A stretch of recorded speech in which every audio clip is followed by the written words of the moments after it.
Hello, everyone, and welcome to this presentation and lesson on technology and computer safety. With the number of malware attacks growing at an alarming rate, this discussion is needed to keep us informed and to keep us protected. Whether you work for a small company, large company, if you're retired, work in the private sector, or the government, cyber criminals can find us. We're going to cover some of the basic tech security terms, including ransomware, rootkits, phishing, and whaling. We're also going to discuss what you, the user, can do to stay safe online, as well as what you can do in the event of an attack. Also, note that the presentation is available in the description below and will give you access to the links provided. If you're enjoying these videos, please like and subscribe. If you want to earn certificates and digital badges, please become a member of our Patreon. The link is in our video description. If you have any questions you want answered by one of our instructors, please join our off-site community. The link is in the description as well. And as I mentioned, this course does have exercise files, and you'll find them in the video description below. The best way for us to start off this conversation on computer safety is to discuss some definitions. So let's just first start off by discussing what is malware. Some of you may have heard this term before, malware, mal meaning bad, and ware coming from software, possibly even hardware. And some of you may have just heard the term virus or antivirus, but malware is just sort of a catch-all term for all things that could really make your system act unpredictably and infect systems, and all systems really. So this could be your phone, could be your tablet, and of course your computer. So let's discuss now certain elements that could be malware.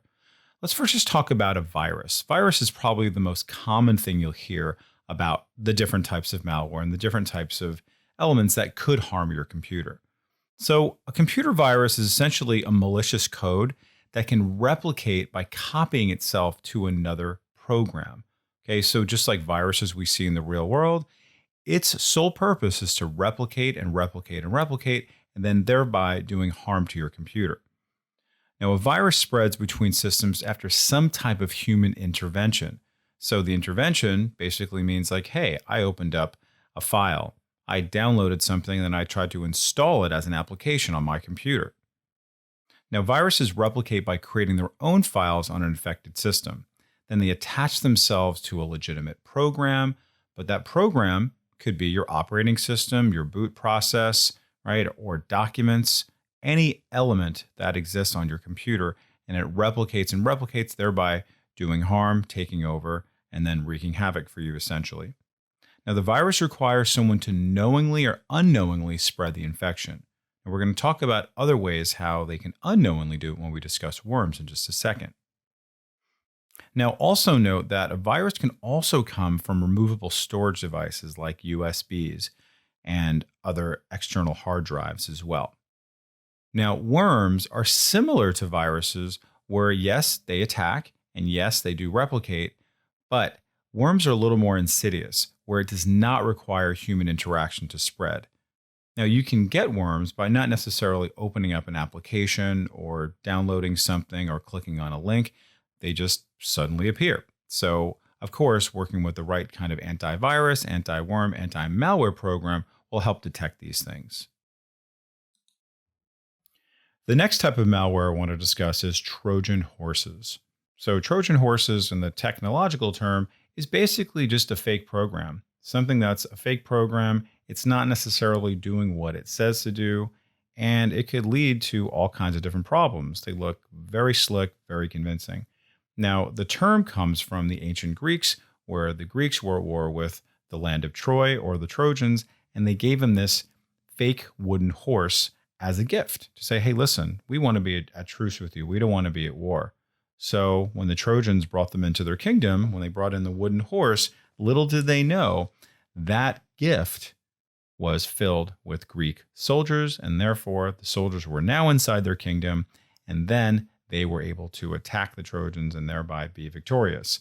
So again, how does this come back to the world of technology?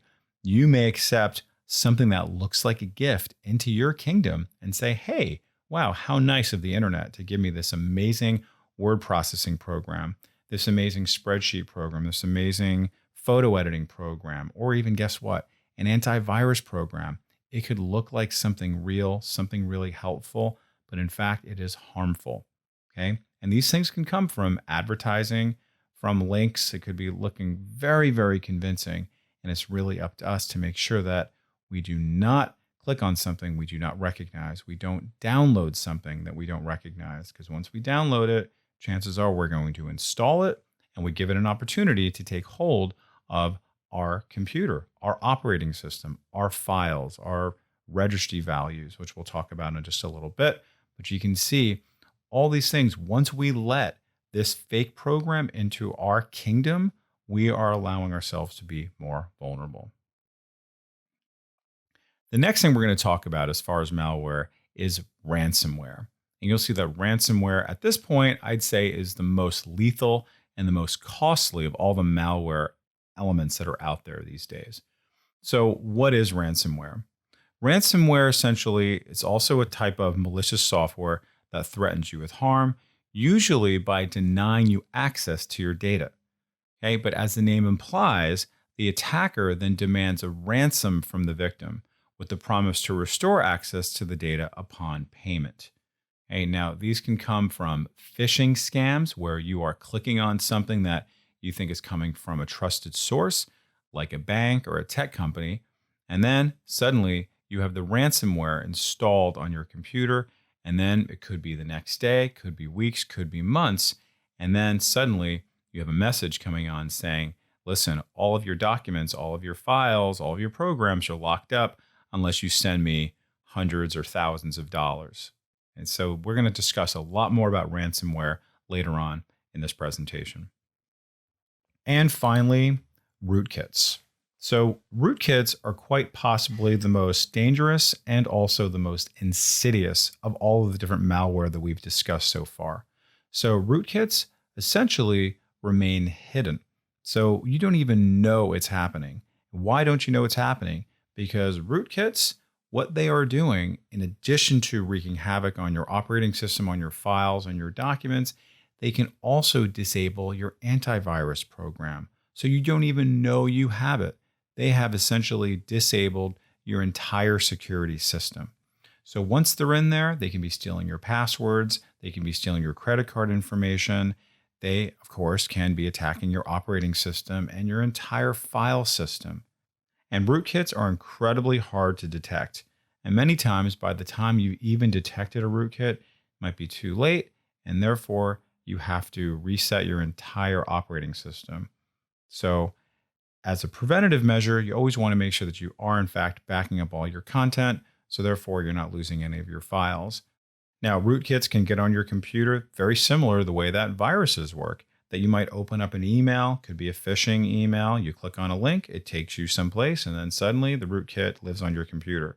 Could also be that you've downloaded a file and you've installed a program on your computer. Same way that viruses work, same way that Trojan horses work, same way that ransomware works. So it's really up to the cyber criminal as far as how they want to attack you. But ultimately, it's up to you as far as how your behavior is going to be able to prevent these types of attacks. Now, who is vulnerable? Let's talk about this, because we might think, you know what? Not for me. But individual users, right? Just like you, casual users, maybe just like you who are at home watching this, right? Okay, so I'm just going about my business and I open up my email. I'm just looking at some pictures on the internet. I click on some links, I download some files. That's you, that's me, that's just a casual user. Employees, just because you are working for a company behind your firewall or your VPN does not mean that you are not vulnerable. So we need to pay attention to these things. Even though we're an employee with a bank, with a tech company, for the government, doesn't mean that we're not vulnerable. So we want to look out for that. We want to also be very, very cautious and very judicious about what we click on, what we download. Now, seniors are particularly vulnerable because seniors are vulnerable to attacks of catfishing and for credit card scams and COVID-19 scams and IRS scams, because they see them as less sophisticated users. So keep an eye out for that. Now, understand that some of these scams can come in a variety of different formats. Could be email, also the web, of course, come through your text, mobile, right, come through your actual mobile phone or come from a tablet, and also coming directly from a phone as well. And that leads to something that could then affect your computer. Now, which industries are the most vulnerable? Let's take a look at that. Believe it or not, 63% of all attacks, ransomware, malware, occurred within one, two, three, four industries. Of all the industries that are out there, government, construction, utilities, and manufacturing were the most vulnerable. And the theory is because they have a very large supply chain. So therefore, there's more opportunity for these cyber attackers to affect many other bits of technology and, of course, the customers, which could also mean you. And in 2020, 948, nearly 1,000 government entities were victimized by some type of malware. Now, what kind of damage can be caused by some of this cyber attacking? Believe it or not, businesses can suffer huge amounts of financial loss, whether it's through their customers or having to pay off ransomware or data breaches. And also understand that public safety, because we're working with government, because we're working with utility, can also be a loss. Also understand that because some of these things will go down for a certain period of time, there could be services lost. So some of these services lost, again, related to utilities, could be related to a manufacturer, something like Amazon, something like a factory. If they get compromised, then therefore we as the consumer also get compromised and we have services lost. And in terms of life lost, there was an example of a hospital in Europe that were the victim of malware. And as a result, their systems went down and therefore they could not treat certain patients. And one patient had to go 20 miles. And on the way to the next hospital, they died. So there could be untold amounts of loss, whether it's financial loss, data breaches, public safety, and even life lost. So let's get a little bit deeper into phishing and ransomware. So let's just define a little bit more about what phishing actually is. So phishing technically is where threat actors attempt to retrieve sensitive information by manipulating people into clicking links, downloading attachments, or providing access over the phone. So we talked earlier that it's not necessarily just on the computer, just not on mobile devices, but also could be over the phone. So something could look like, well, I'm receiving something in my email and I'm going to click on it and then suddenly I'm in their system. So it could look something like this. If you're looking at some of these emails, right, maybe some of you have seen these before, and you'll notice certain companies that could be very familiar to you, like Netflix, PayPal, the IRS, Microsoft. So these are going to come from familiar organizations. So you look at them and you say, oh, well, it has the Netflix logo. They're asking me for my password. Oh, certainly, no problem. Oh, the IRS is asking me for my social security number. Yeah, of course. Why not? Why wouldn't I give that to them? So you click on the link and suddenly you're in their system. So it's really up to us to be diligent to, number one, take a look at some of the elements of where is it coming from. Okay, so you want to see, are they actually sending it from PayPal? They might say they're PayPal because the logo is there. Even the name is coming from PayPal, but it's really up to us to look at the email address to see, is it coming from them? You can also mouse over the links to see, if I click on that link, is that actually going to take me to the IRS website? Okay, so, and just know that these types of organizations are almost never, when I say almost never, I really want to say never going to ask you for personal identifier information. So they're not going to ask you for your social security numbers. They're not going to ask you for your passwords, your mother's maiden name, those types of things. So it's really up to us to make sure that we are diligent about these things to ensure that we do not get victimized. So let's also talk about something similar, which is something called a whaling scam. Okay, so similar to phishing scams, whaling is a form of phishing that targets high-level executives such as the CEO or CFO of a company, or attempts to impersonate them. Okay, so there's an example with Snapchat where there was an email that went out that was asking the people within the payroll department within Snapchat to give us all of the payroll information for everybody in the company. And guess who that email was coming from? It was coming from the CEO. Was it really coming from the CEO? It was not. but the people in the payroll department thought it was, so they shared everything. And then, of course, all that information went public. So that is also a type of whaling scam. You'll also hear other types of things like spear phishing. Spear phishing will attack certain people, right? Certain people where it could be a celebrity, it could be a politician, could be billionaires. So spear phishing, where you are going directly for your target. So those types of things could also be a nuisance. So keep an eye out for that. So whether it's a whaling scam, phishing, or some of you might be the victim of spear phishing. And then, of course, if you're working as a senior, one of the more common things that you'll hear about is catfishing. And catfishing typically involves people who are on social media sites, if they're on dating sites, and somebody posing to be somebody else then tries to extort money from you and then builds a relationship with you and then kind of lulls you into this sense of security and then ultimately victimizes you by asking for money or getting personal access to some of your accounts. And then therefore you lose a lot of money, a lot of your privacy, and making you more and more vulnerable. Let's now dive into some statistics. First one we're going to talk about is this very alarming statistic that 1.5 million new phishing sites are created every month. Think about that number.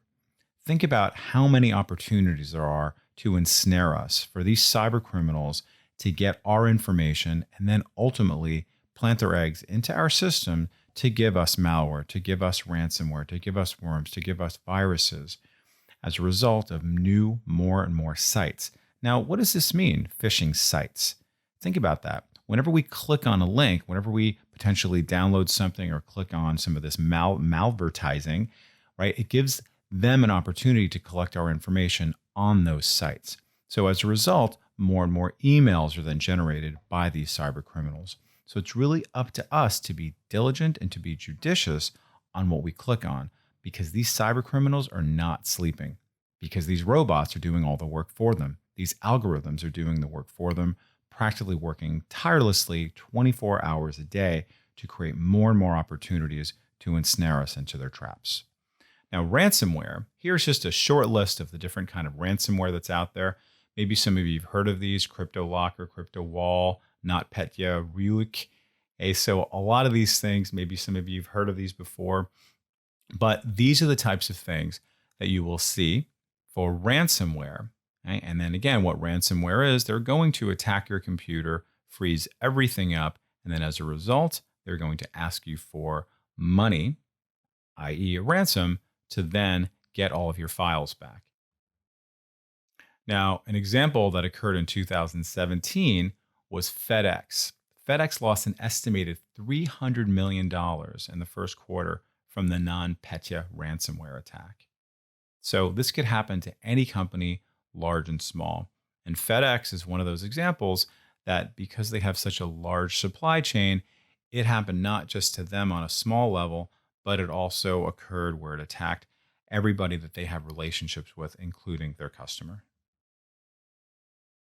So now that we're talking a little bit about financial loss in terms of FedEx, let's get a little bit deeper about what that could look like for you and for your organizations. Okay, so let's look at kind of a nice little chart that's going to break down the cost per incident. So back in 2018, about $4,300. Doesn't sound like a lot, but to me, that sounds like a lot. So understand that ransomware does not just occur to businesses. That could occur to individual users as well. So keep that in mind. So somebody attacking my computer back in 2018, the average cost of that was about $4,300. 2019 went up to close to about $6,000, and now 2020, little over $8,000. And this is just the cost per incident. We're not talking about several incidents within one company. The average cost of ransomware attacks on businesses was about $133,000. So just think about that. If you're the business owner, if you're the CEO, right, or if you're somebody who maybe might be vulnerable to these kinds of attacks within a business, you want to keep this in mind, that because you could have several different types of attacks within one organization, and then that adds up. So let's take a look at some of the global costs. This is looking at the global costs across the board of ransomware. I mean, pretty staggering, because not only are these numbers pretty high, but they are growing at an alarming rate. So we should be alarmed.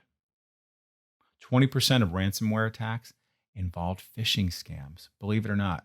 It might seem that phishing scams are relatively harmless because all I'm doing is clicking on a link. But we have to understand that once we let them into our system, once we click on something, they are now in our kingdom. And so many things could happen because we're allowing them in there. So therefore they can keylog, right? They can spy on us somehow. They can get into our operating system. They can be laying these worms, laying these viruses. Okay? And then they have control to do whatever they want. And understand that just a very, very simple phishing scam, just a link that appeared to be something else, or could be potentially coming from an external hard drive, an external USB flash drive, could then cause these things. So again, it's up to us to be diligent, aware, and judicious. If you're not scared enough already, let's take a look at some more very, very staggering statistics. In 2019, ransomware from phishing emails increased 109% over the year 2017. Think about that, right? So just from one year to the next, it went over 109% how many ransomware attacks that came from phishing. Now, financial institutions have experienced ransomware in the past year. That has grown over 90%. Now, earlier we talked about that governments and manufacturing and utilities organizations accounted for 63%, but financial institutions, although at this point they are lower than those other industries, it is increasing at a very, very alarming rate. So although they might not seem as vulnerable, it is getting there. So keep that in mind. Okay. Now, new ransomware variants grew by 46% in 2019, which means that they're being a little bit more industrious. They're being a little bit more creative. They're finding ways around it. So this is not slowing down anytime soon. There are 68,000 new ransomware trojans from mobile devices back in 2019. So that's another concern because guess what? It could get into your phone. And then potentially, as these things get a little bit more sophisticated, they can get into your network, and then they can get into your network if it's not protected properly, and then get into your computer and your family's computer or your coworker's computer. So it could come in through your mobile devices just the same. Okay. So, and even though you could be on an iOS system, you could be on an Android system, these hackers, these cyber criminals are getting more and more sophisticated to be able to find their way into your system no matter what.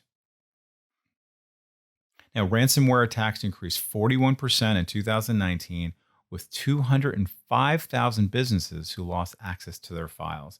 Could you imagine that? Just think about it. You could be one of those businesses.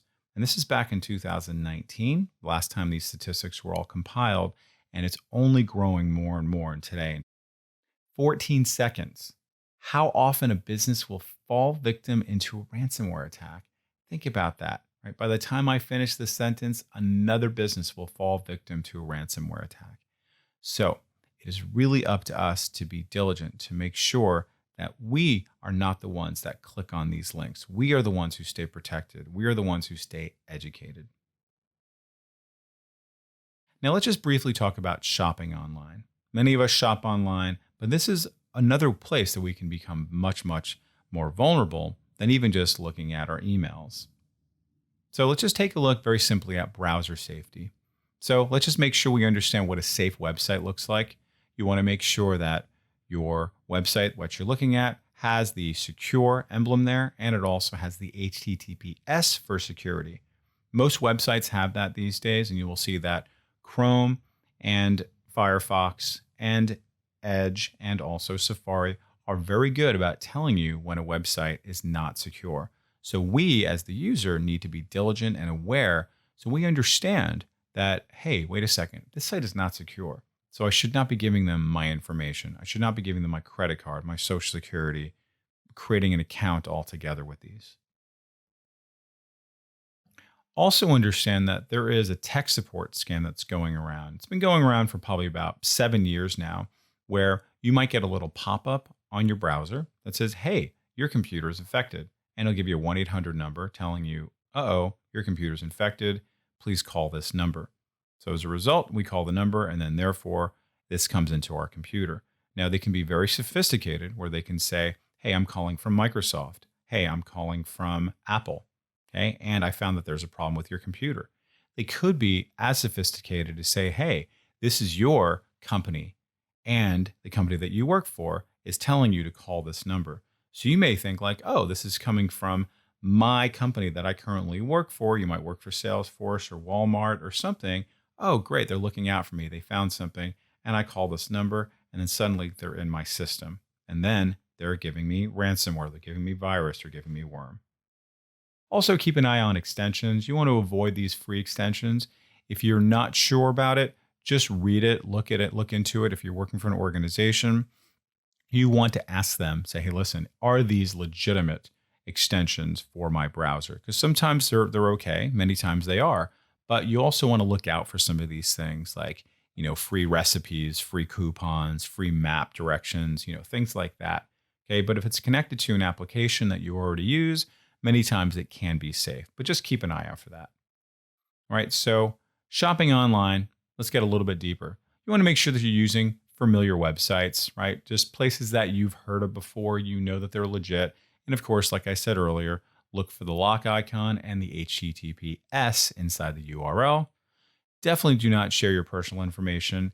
If you're talking on the phone or if they're asking you for these types of things like your social security number, don't share them unless you are the one who actually initiated this conversation. You know who you're talking to. All right. And also, you want to always set up your two-step verification info because let's say you're someplace else and then you try to log in, they're going to ask you for that two-step verification. That's fine. But let's say somebody else, they get your information, they steal your passwords, they see them all written down someplace, they go home and they try to log into your account. Because of two-step verification, they most likely will not be able to log in because they're going to be asked for certain bits of information. They might have to actually have your phone where they can respond to a text message or your email. So we also want to make sure that two-step verification is set up. The only purchase with a credit card, I know this might sound a little bit weird because, hey, wait a second, I'm dealing with banks and it's kind of out of my hand, like a cash or check. That sounds actually a lot more safe. But credit card information is encrypted. Okay, so it's like buried under like a mile of concrete. People can't see it. Okay, working with debit cards, Western Union, wire transfers, those things are not as protected. So you want to make sure that if anybody ever asks you for Western Union or wire transfer, right, you don't want to go that route, and definitely don't send cash. And one thing I should tell you is also please check your statements, your credit card statements regularly. Okay, why is that? Because you could have been victimized and not know it. Okay, because guess what? This could have happened, 2 weeks ago, 3 weeks ago. And if you miss it, the FTC, they only give you 30 days to report this to your credit card company. So if you miss those 30 days, you might be out of luck. So it's important for us to always check our statements regularly. So therefore, we can identify, oh, wait a second, there's been a problem. Because, that one time when I clicked on something, or my computer's been acting a little bit weird lately. So maybe I do have some type of keylogger happening on my system and somebody has been hacking me and then paying attention to all of my behavior, including putting in my credit card information. Now, here's a very good website for the Fair Credit Billing Act. So you can identify how you can go about disputing your credit card charges and all your rights and what the processes will be. Okay, and also, don't shop in public. Okay, why? Because public Wi-Fi is not going to be safe because you never know where hackers are going to be. And hackers could be also hacking externally into those public Wi-Fi sites. All right, so most of these things are not going to be safe. There could also be peering eyes behind you. So as you're typing these things in, you never know what people are doing. So please don't shop in public. Think about also different ways to pay. These are all going to be safe ways to pay. We talked about earlier which ways not to pay. Venmo and PayPal are okay. Apple Pay, Android Pay, mobile apps are relatively safe, but calling can be problematic. All right. So, of course, we want to be very diligent about these things. As we are about to pay, we want to make sure, is this a mobile app that I actually really trust? Okay. So is this an app that has been verified and vetted by the Apple App Store or the Google Play Store? Okay. And also read some reviews before you actually start to buy anything from these sites if you are using mobile apps. And again, Venmo and PayPal are going to be okay. And then so do these other Apple Pay and Android Pay portals. Earlier, we talked about phishing and spear phishing. Okay, again, here's just a little review, okay, of what it is. Okay, the fraudulent practice of sending emails purporting to be from a reputable company in order to induce individuals to reveal personal information. Okay, so keep an eye out for that. Okay, so you want to make sure that you're not going to be victimized by that. And if you've been scammed, I'm going to go here as 2 ways to actually get into it. We're going to go in a little more detail of where you can go, but here is the Federal Trade Commission scam report, Better Business Bureau scam tracker. And I'm also going to discuss another couple of links and websites you can go to report these. So let's go in a little more detail about what you can do. We've touched the surface just a little bit, but if you've been scammed, right, if you are the victim of ransomware, of phishing, or if you think you have, what are the steps you can take? So let's go a little bit deeper into that. So let's just explore just some basic safety tips. So this is going to be, first of all, preventative. So just making sure you have antivirus programs. Make sure that you are fully protected. You know, the free stuff, you kind of get what you pay for with the free stuff. Certainly those free things, they can run well, kind of a one-time thing, but you want a real-time scan.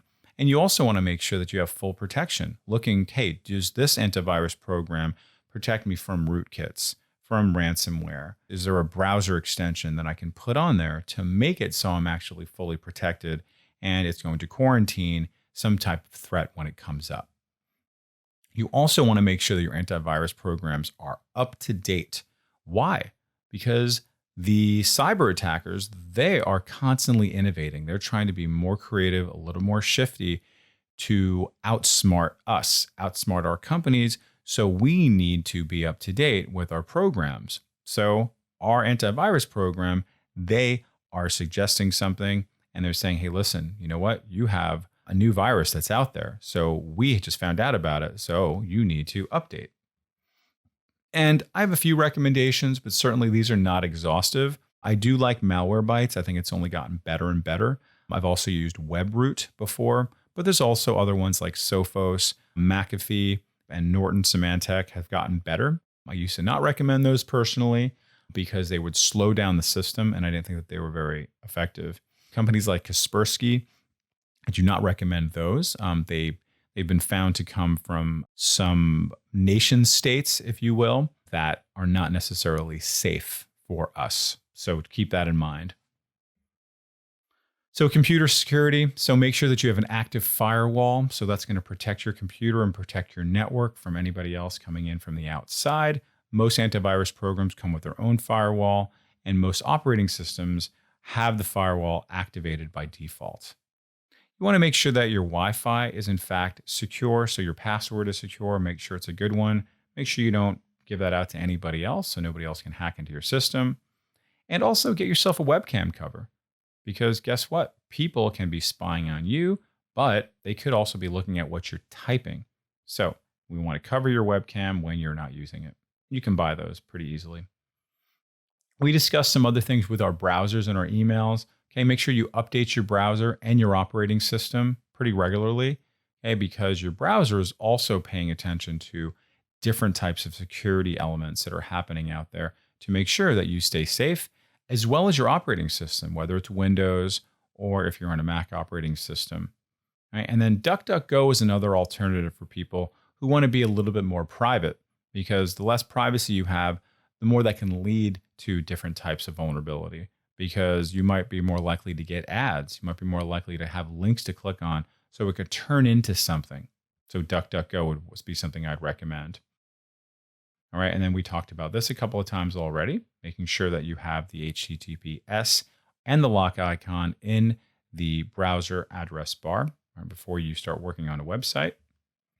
And also working with older email companies, you'll find that because there's less sort of management at the helm, like an Earthlink or a Mindspring, and even potentially AOL, is you're going to see that there's going to be less management of the security system. So therefore, they might make your email more vulnerable. Different ads can come through, and your address book could also get attacked, thereby sending out emails to your entire address book.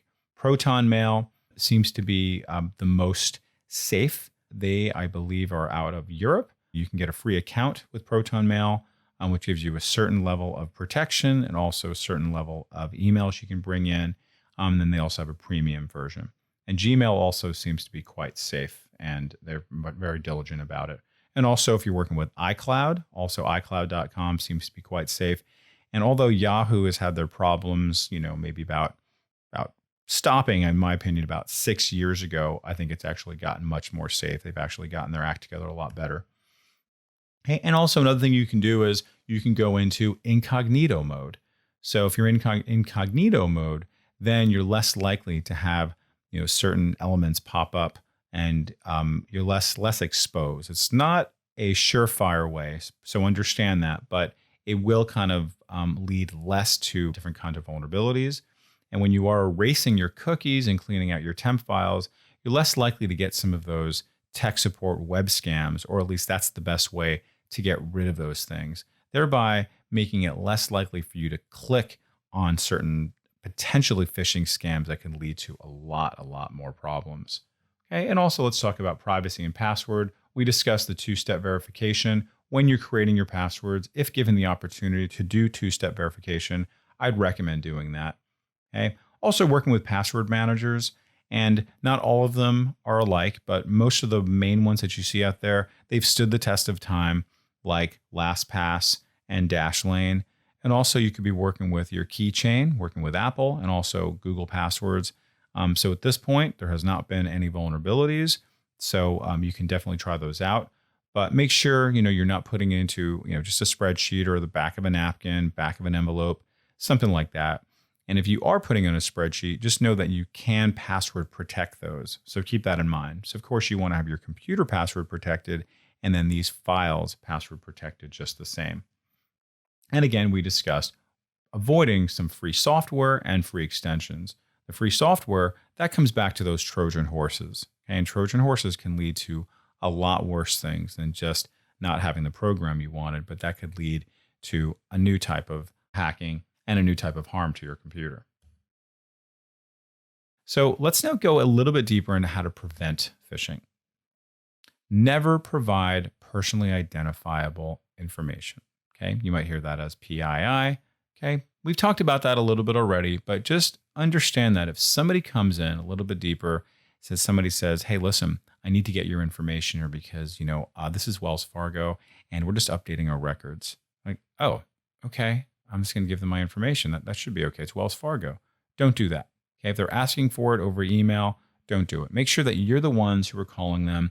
It's a number that you recognize. If you have to share that with anybody, just please verify who the source is who's going to be receiving that information. Verify email addresses that are authentic. You can always hover your mouse over the email address. So if you hover your mouse over it, you'll be able to see, hey, is this actually legitimate email? Is this coming from PayPal? Is this coming from Netflix? Something we discussed earlier. Never click unknown links or download attachments. Okay, this could lead to so many problems. Okay, they are phishing for you, and then you may click on it, and then it's going to run you through a whole process. Say, oh, great, now I have this new software program. And then it could be the thing where something doesn't happen for a week, a month, a year, and then all of a sudden, everything just melts down. All right. So as a result of you clicking on something, trying to get something for free, it's not worth it. Avoid emails that insist you act now, or fake urgency is meant to intimidate you. All right. So taking a look at things like that, just making sure, like, oh, wait a second, like you're really like trying to send me into this world of fear, and then therefore I shouldn't click on this. So one example that's been going out lately is saying, hey, I've been watching you and I know what your activities are. And if you don't send me money right now, I'm going to blast this out to everybody in your contact list, right? Saying like, I see that you've been doing some pretty naughty things. So they're there to intimidate you. They're telling you like, hey, I know what you've been doing. And they might have a little bit of information on you to say, hey, listen, believe me, this is legit because I know you. They don't necessarily know all the details of what they've shared, but they know enough to make it think like, yes, this guy actually has been watching me. So you can just avoid those emails. You send them to spam and they will usually go away. And then, one common thing is because these things are coming from other countries, check for spelling and grammatical mistakes within the email because a lot of times these things are done very unprofessionally, right? Very speedily. And it's also people who may not know your language intimately. So therefore, it's just going to come out actually kind of sloppy and with the trained eye, a little bit more obvious that this is a fake email, therefore trying to scam you. Now, let's talk about what to do if, in fact, you have been the victim of some type of malware scam. First thing, secure your data. Immediately secure and back up your data or systems by taking them offline. As soon as you see that, like, there's a problem, just unplug, right? Just say, hey, listen, you know what? If they don't have access to the internet, they do not have access to my files. Make sure that your data is also backed up. This is something you should be doing anyway. So if you have all of your content backed up, they can't usually touch that. They can't necessarily see where all that data is backed up. So you want to make sure that your data is backed up prior to any type of scam, but also as soon as you see that there has been some type of attack, that you are in fact backing things up. Next thing you want to do is contact somebody. Who do you contact when you feel like you have been the victim of a cyber attacker? You contact law enforcement. Who is law enforcement? There is an organization called the Internet Crime Complaint Center, or the website is just ic3.gov. And I'm going to show you that website in a little bit, but that website is connected to the FBI. And then that website will then give you the option to file a complaint and then also learn more about these cyber attackers.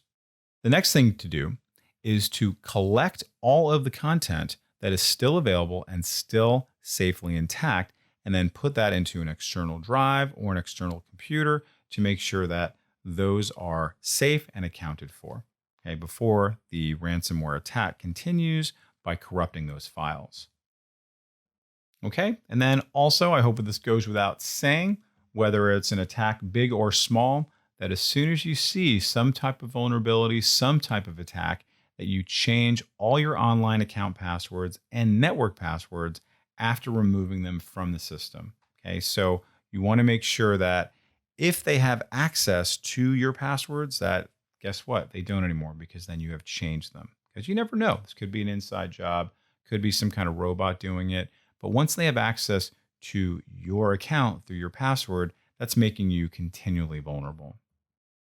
And then, of course, delete all your registry values and files to stop the program from loading. Now, this may be a little bit outside of your skill set, but you can use different programs like CCleaner. CCleaner is actually getting much better at addressing these types of things with different trackers, but also deleting your registry files, which is essentially files that live inside of your operating system that essentially are going to be little bits of instruction that allow for some of these cyber attackers to come into your system.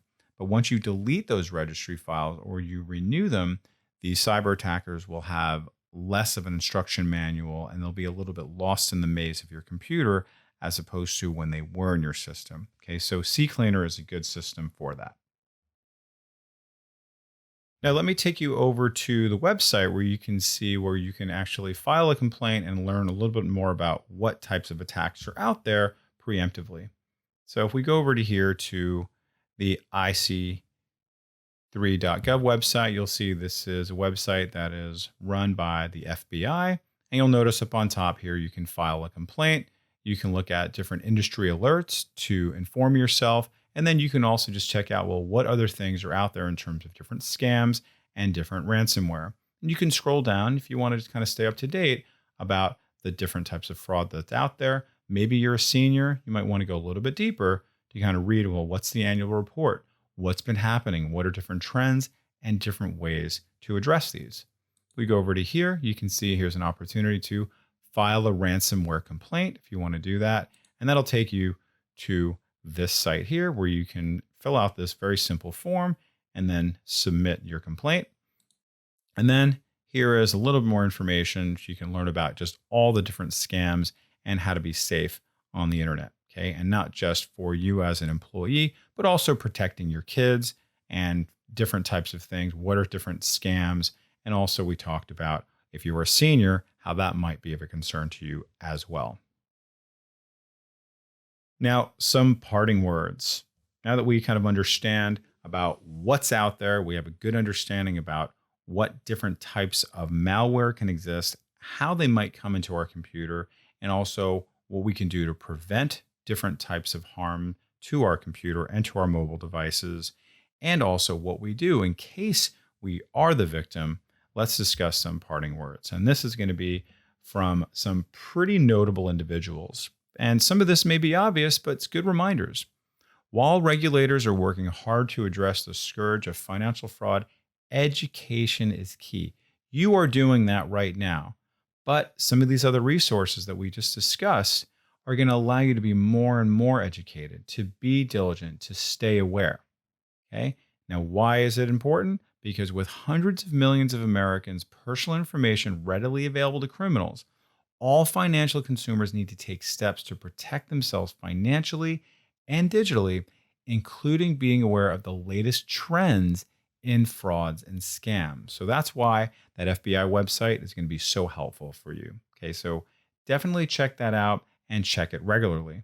Another quote, this is from somebody from the Better Business Bureau. This is the president and CEO of a local BBB inside of Illinois.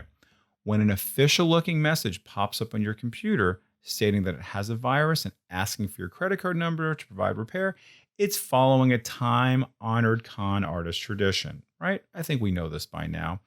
The internet is like a scam on steroids as technology evolves. The best way to get a hold of you becomes new. The end result is the same. And what are they after? They're after your information, okay? They're after your data. Data is now more valuable than money is, more valuable than gold, okay? Because guess what? It leads to money, okay? So whatever that pitch is to get you to provide that information might change a little bit, but we need to stay educated. We need to stay aware of what is out there, what are the different trends, so we can be one step ahead of them. Okay. Now, a couple other links here, 10 ways to avoid fraud. All right. Really good article from the FTC. Again, you're going to have access to this PowerPoint, so you can go ahead and click on it. And then here's a nice little link to the ic3.gov and also the fbi.gov scams and safety website to, again, learn a little bit more, but also not just learn, but be aware and be prepared. Thank you for watching, everyone. After learning about the types of malware threats that exist out there, it is my hope that you feel more empowered and prepared to prevent and extinguish a malware attack. We covered some basic terms so we can understand what types of malware exist, but we also learned how we can prevent these threats and how we can address them in the event of an attack. This is very important for all members of society who use technology, regardless of what types of tech you use and how you use your computer. So please be safe, and we look forward to seeing you in upcoming lessons.